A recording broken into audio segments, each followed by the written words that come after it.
গণেশ পূজা হৈ গ'ল, গতিকে অকণমান আমি সাৱধানে চলিব লাগিব।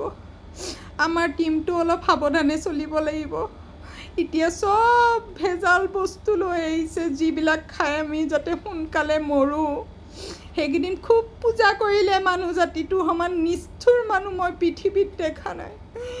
সেইকেইদিন পূজা কৰি আমুকটো লাগে তামুকটো লাগে, লাডু আৰু কি খুৱাইছিলে, মোদক কিমান বস্তু খুৱাইছিলে। তাতে এটা নৰ নিগনি আহি গ'ল।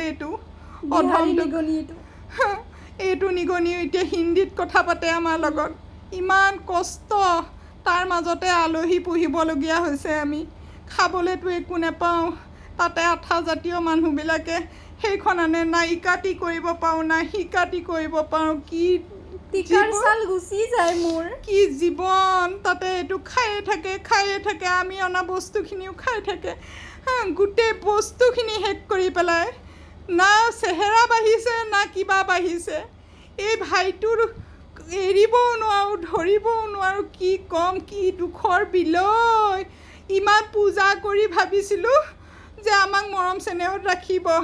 নাই নাৰাখে, ৰাখিবলৈ মন নকৰে। নাৰাখে নিষ্ঠুৰ মানুহবোৰে। কাপোৰ ভোক লাগে, কুছ খানে কে লিয়ে দে না। মৰণ নোহোৱা যা। তাতে সেই মানুহ এজনীয়ে, এই ছাইডৰ মানুহজনীয়ে পেণ্টি কেইটামান মেলি থৈছে। কাৰ নাজানো, গিৰিয়েকৰ নে পুতেকৰ। সেইকেইটাকে কুটিয়াগে যা। খাওঁ খালি খাওঁ। মোৰ ল'ৰা ছোৱালীকেইটা ইমান দিনৰ পৰা ভোকত আছে, কোনেও খাবলৈ পোৱা নাই। ইয়াক খালি এইটো খুৱাই আমাৰ যিখিনি খাদ্য সেইখিনিও হৈ গৈছে। মৰণ নোহোৱা যা, উঠ যা। চালা বিহাৰী নিগনি চালা। কুট চব কুটি ডাঙৰ ফুটা কৰি দে।